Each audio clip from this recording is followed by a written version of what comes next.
नमस्कार दोस्तों, आप देख रहे हैं गुरु टीवी लाइव। अभी लगभग 2 माह पहले माननीय वित्त मंत्री महोदया निर्मला सीतारमण जी ने जो लोकसभा में बयान दिया कि कागज लाओ पैसे ले जाओ, इस तरह का बयान माननीय वित्त मंत्री महोदय द्वारा दिया गया।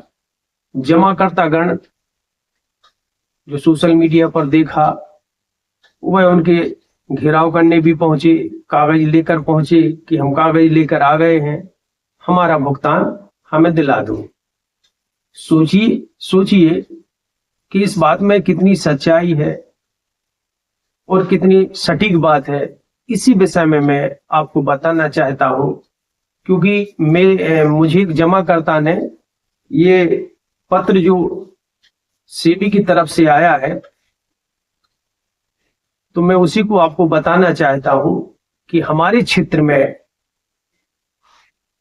ऐसे जमाकर्ता थे जिनको ये पता ही नहीं है कि सहारा इंडिया का भुगतान है जो कहां से होना है, कौन से डिवीजन का किस प्रकार होना है। तो मैं इसी संबंध में आपको बताना चाहता हूं। ये सभी को पता है, हो सकता है करता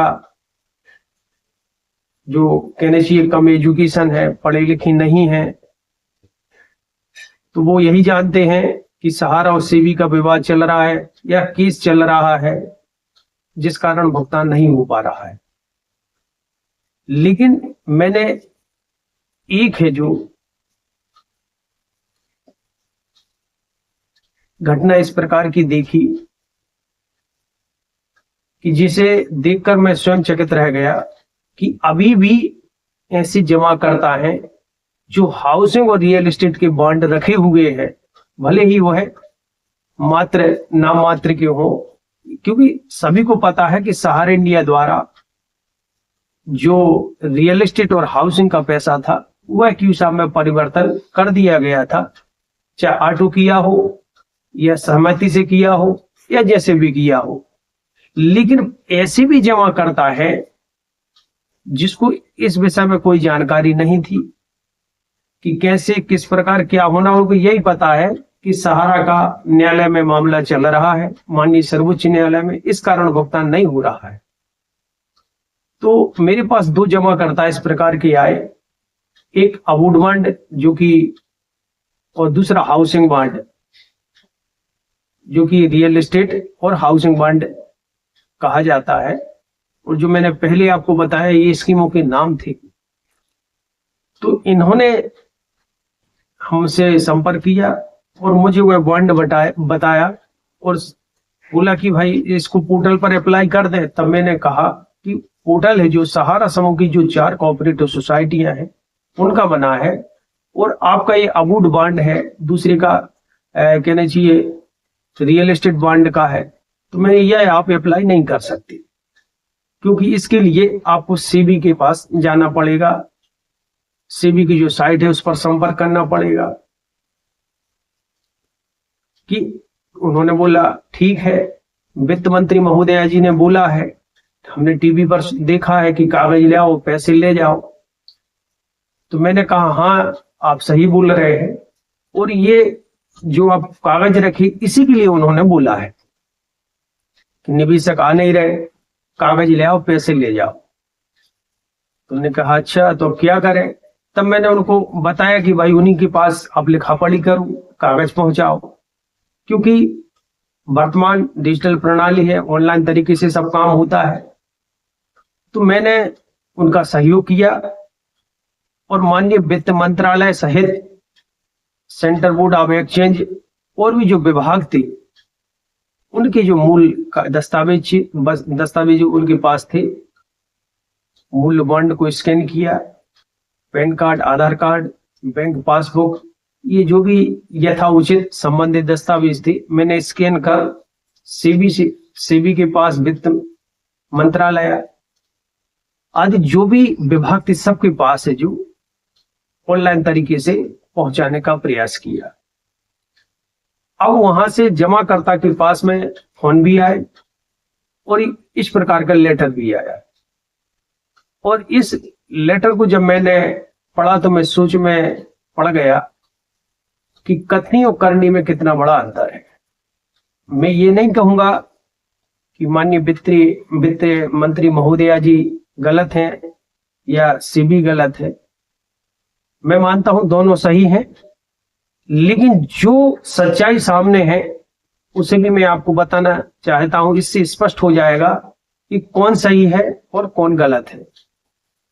क्योंकि ये खाताधारक थे जिनका नाम गजेंद्र जैन है, जो कि यहीं पथरिया जिला दमोह मध्य प्रदेश के निवासी है। तो ये सेंट्रल बोर्ड ऑफ एक्सचेंज अर्थात सेबी द्वारा इनके पास में 26 सितंबर 2024 को पत्र आया और इसमें लिखा है, पहले खाताधारक का नाम लिखा है, विषय लिखा है Sahara India real estate corporation limited, Sahara housing investment corporation limited के मामलों में यह पत्र जारी किया गया है। और इसमें लिखा है महोदय महोदया, यह पत्र आपकी शिकायत दिनांक 28 अगस्त 2024 Sahara India real estate corporation limited SIRECL और या Sahara housing investment corporation limited SHICL में निवेश के संदर्भ में, जो कि सेबी में दिनांक 28 अगस्त 2024 को प्राप्त हुई। इन्होंने यह पत्र में लिखा है, आपका ध्यान इस ओर आकर्षित किया जाता है कि SIRCL HICL मामले में माननीय सर्वोच्च न्यायालय द्वारा समय समय पर जारी निर्देश और माननीय सर्वोच्च न्यायालय द्वारा नियुक्त न्यायमूर्ति BN अग्रवाल द्वारा दी गई सलाह के अनुसार सेबी ने 28 मई 2013 को एक प्रेस विज्ञप्ति जारी की और इसके साथ अगस्त सितंबर 2014 और दिसंबर 2014 माह में निवेशकों से रिफंड के लिए आवेदन जमा करने के लिए विज्ञापन जारी किए गए। इन विज्ञापनों में आवेदन की प्रक्रिया के साथ साथ इसकी प्रक्रिया भी विस्तृत जानकारी दी गई। सेबी ने 26 मार्च 2018 और 19 जून 2018 को एक और विज्ञापन जारी किया, जिसमें SIRECL SHICL के बॉन्ड धारकों को धन वापसी के लिए आवेदन करने की अंतिम तिथि 2 जुलाई 2018 के बारे में सूचना दी थी। इन विज्ञापनों में यह भी सूचित किया गया था कि 2 जुलाई 2018 के बाद किसी भी धन वापसी संबंधित दावा आवेदन स्वीकार विचार नहीं किया जाएगा। तदनुसार सेबी ने 2 जुलाई 2018 अंतिम तिथि तक प्राप्त आवेदनों पर कार्रवाई करते हुए प्राप्त बॉन्ड धारकों को धन वापस किया अथा अभी के हालात में आपकी उपरोक्त धन वापसी हेतु आवेदन पर सेबी द्वारा विचार नहीं किया जा सकता। अब आप सोच लो कि एक और माननीय निर्मला सीतारमण, जो कि हमारे भारत देश की वित्त मंत्री हैं, उनके द्वारा लोकसभा में बोला जाता है कि कागज लाओ पैसा ले जाओ, ये इसी पैसे की बात कर रही थी। और जब इनके पास जमाकर्ता द्वारा यह दस्तावेज पहुंचाए गए तो इनकी तरफ से जवाब आया कि इसके लिए सेबी से आप है जो संपर्क करें, और सेबी से जवाब आया कि भाई इसमें हमने तो 2 जुलाई 2018 तक है जो ये इसकी तिथि थी और इसके बाद हम आपके आवेदन पर विचार नहीं कर सकते। तो ये इस तरह का जो खेल है जो चल रहा है, तो हम सभी लोग अनुमान लगा सकते हैं कि कौन झूठ बोल रहा है कौन सही, लेकिन गलत चीज तो गलत है। आखिर इससे स्पष्ट हो गया कि न सेबी पैसा देगी और न सरकार पैसा देगी। ये दोनों बातें स्पष्ट हो गई, क्योंकि उन्होंने आवेदन नहीं किया और ये आवेदन मांगा रहे हैं। तो कहने का मतलब आखिर जमा करता करे तो आखिर क्या करे। यह एक महत्वपूर्ण जो सूचना और जानकारी थी, जो लेटर था, उसके पास फोन भी आया, तो मैं उसकी रिकॉर्डिंग मेरे पास है। तो उसने मेरे को दिखाया और बोला कि भाई साहब क्या करें। हमने बोला इंतजार करो, यह सब बातें अपन न्यायालय के समक्ष रखेंगे। बहुत सी जानकारियां हैं आगे वीडियो, क्योंकि समय का अभाव रहता है। और मैं यही कहूंगा कि जो वैधानिक परिवेश में कार्य चल रहा है, चाहे PIL हो या रिट हो, ये दोनों अच्छे तरीके से जो न्यायालय में पेश की गई हैं और ये अच्छा कदम है, निवेशकों के हित में है। लेकिन मैं यह भी बताना चाहता हूं कि बिहार का एक यूट्यूबर है जिसे बकवास भाई साहब कहते हैं, वह परमेश गलत जानकारी देता है, एजेंटों को टारगेट करता है, उसको कोई सहारा इंडिया की जानकारी नहीं है। मैंने उसके वीडियो देखता हूं और मुझे हंसी आती है कि जनता ऐसे व्यक्तियों को लाइक कैसे करती है जो स्वयं झूठ और फ्रॉड है। ये कभी मनीष कश्यप को फोन लगाता है, उनको गलत जानकारी देता है।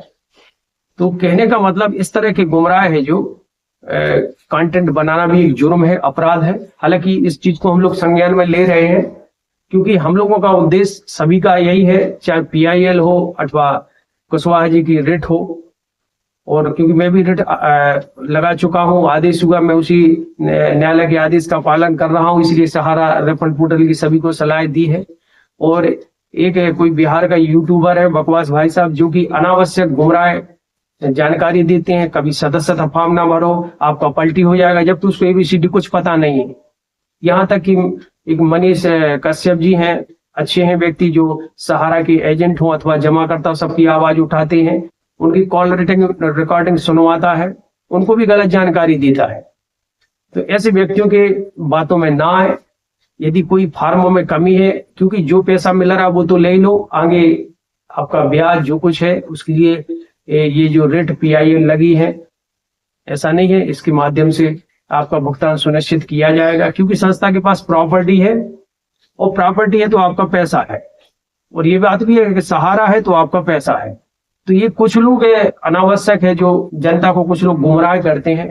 मैं देख रहा हूँ 5-6 साल से उसने लाखों रुपए कमा लिए होंगे इसी तरह के कंटेंट झूठी फ्रॉड बनाते हुए। तो ऐसे बेकार के व्यक्तियों की बातों में ना आए। यदि आपकी कोई फार्म दस्तावेज में कमी है, समय बदल चुका है, वर्तमान स्थिति परिस्थिति में जमाकर्ता को पैसा चाहिए, यहाँ शिकायत की वहां की, ये कुछ इससे उसको कोई लेना देना नहीं है, तो जो मिल रहा है सहारा रेफंड पोर्टल पे प्रयास करें, जो कमी है उनको दूर करने का प्रयास करें, तभी आपका भुगतान सुनिश्चित हो सकता है। और मैं ये लिख के बात दे सकता हूँ कि जो बिहार के बकवास भाई साहब हैं, यदि वो इस तरह के कंटेंट बनाती रहते हैं और आज तक उन्होंने कभी 1 रुपये भी किसी का ना दिलाया है और ना दिला सकते हैं, हाँ वो स्वयं भली कमा सकते हैं कि यहाँ SDM के चले जाओ, यहाँ आवेदन ये उल्टा सीधा जो कुछ करके तो हाईलाइट हो जाओ। तो इस तरह के कंटेंट से कुछ होने वाला नहीं है। बस यही जानकारी थी, क्योंकि मेरा उद्देश्य इस YouTube के माध्यम से पैसा ऐसा कमाना नहीं है, तो मैं कम ही वीडियो डाल पाता हूं क्योंकि मुझे बहुत ज्यादा काम रहता है। तो बस ये जानकारी थी, आशा करता हूं यह जानकारी के लिए जो मैंने दी है आपके लिए है जो उपयोगी होगी। जय हिंद, जय भारत।